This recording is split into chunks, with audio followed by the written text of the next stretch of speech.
इस वीडियो में हम बाइनरी ऑपरेशन की कुछ प्रॉपर्टीज के बारे में पढ़ने वाले हैं। हम अभी पढ़ चुके हैं कि बाइनरी ऑपरेशन स्टार ए क्रॉस ए से ए में डिफाइन होता है। सबसे पहले हम कम्यूटेटिव होने के लिए चेक करते हैं। माना दो एलिमेंट्स ए एंड बी इस तरह से हैं कि A star B is equal to B star A for all A and B belongs to set A. तब बाइनरी ऑपरेशन स्टार कम्यूटेटिव होगा। सबसे पहले हम यदि एडिशन के लिए चेक करें तो हम उसे एक एग्जांपल से समझते हैं। हम जानते हैं कि हम -1 में 3 ऐड करें या 3 में -1 ऐड करें, दोनों ही केस में हमें आंसर 2 के इक्वल मिलेगा। इसका मतलब binary operation plus commutative property को फॉलो करता है। इसी प्रकार यदि हम सब्ट्रैक्शन के लिए चेक करें, यदि हम -1 में से 4 को सब्ट्रैक्ट करें या फिर 4 में से -1 को सब्ट्रैक्ट करें, तो दोनों ही केस में हमें अलग अलग आंसर मिलेगा। फर्स्ट केस में आंसर होगा -5 एंड सेकंड केस में आंसर होगा हमारा +5। इसका मतलब ये दोनों इक्वल नहीं होंगे। तो हम यहां से कह सकते हैं कि बाइनरी ऑपरेशन माइनस कम्यूटेटिव नहीं होता। अब हम बाइनरी ऑपरेशन मल्टीप्लिकेशन के लिए चेक करते हैं। हम या तो 2 इंटू 3 करें या फिर 3 इंटू 2 करें, तो दोनों ही केस में हमें सेम रिजल्ट मिलेगा।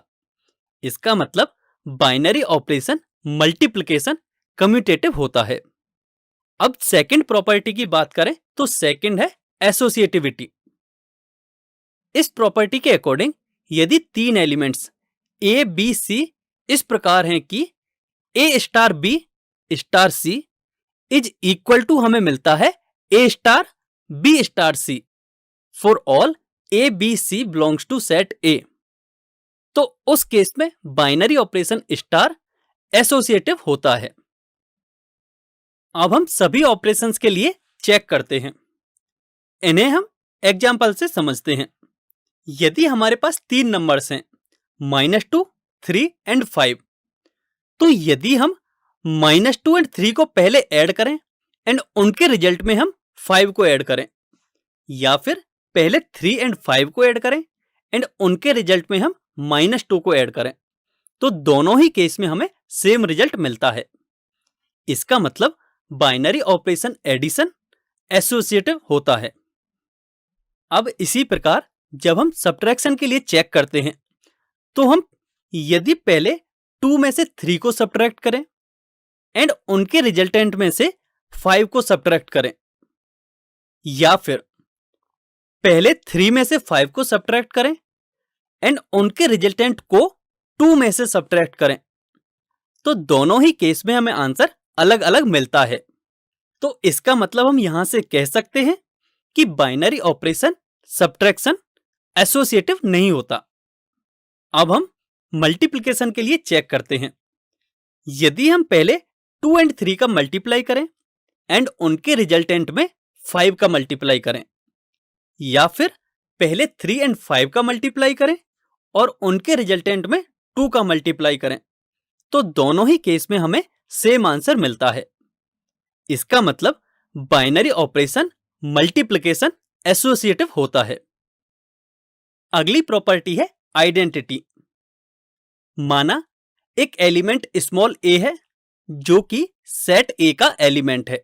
तब यदि हम एलिमेंट ए का किसी दूसरे एलिमेंट ई के साथ बाइनरी ऑपरेशन परफॉर्म करें और हमें रिजल्ट में ए ही मिल जाए, तो उस केस में जो ई होता है वह बाइनरी ऑपरेशन स्टार की आइडेंटिटी कहलाती है।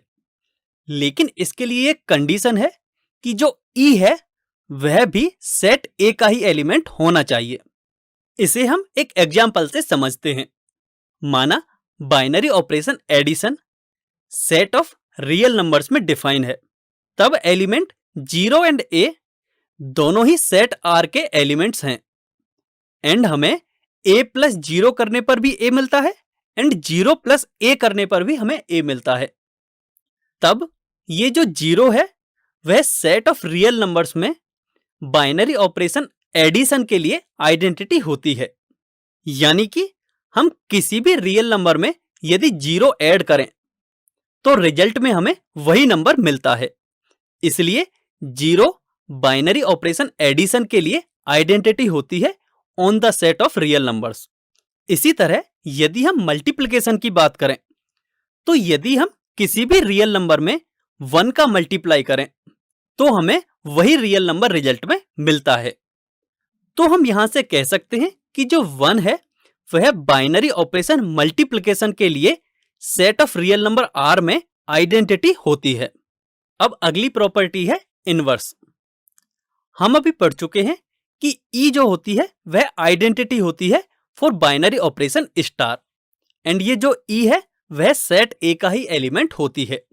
अब यदि हमें A स्टार B करने पर E मिले एंड B स्टार A करने पर भी हमें E ही मिले, तो जो एलिमेंट B है वह एलिमेंट A का इनवर्स होता है with respect to binary operation star. इसका मतलब ये है कि यदि कोई एक एलिमेंट है हमारे पास स्मॉल a जो कि सेट कैपिटल A का ही एक एलिमेंट है, एंड हम उस एलिमेंट A का एलिमेंट B के साथ बाइनरी ऑपरेशन परफॉर्म करें और हमें रिजल्ट में आइडेंटिटी एलिमेंट स्मॉल e मिले, तो उस केस में जो B होता है वह स्मॉल a का इनवर्स कहलाता है, एंड हम इस इनवर्स एलिमेंट B को A इनवर्स से रिप्रेजेंट करते हैं। इसे भी हम एक एग्जांपल से समझते हैं। माना binary operation addition set of real numbers में डिफाइन है, एंड अब हमें बाइनरी ऑपरेशन एडिशन के लिए इनवर्स फाइंड करना है। तो इसके लिए हम दो elements -a and a assume करते हैं, एंड ये दोनों ही सेट ऑफ रियल नंबर्स में बिलोंग करते हैं। तो अब यदि हम a में -a ऐड करें या फिर -a में a ऐड करें, दोनों ही केस में हमें 0 मिलता है। और हम पढ़ चुके हैं कि बाइनरी ऑपरेशन एडिशन के लिए 0 आइडेंटिटी एलिमेंट होता है। इसका मतलब जो -a है वह इस केस में इनवर्स हो जाएगा। इस तरह हम कह सकते हैं कि बाइनरी ऑपरेशन एडिशन के लिए -a एलिमेंट a का इनवर्स होता है।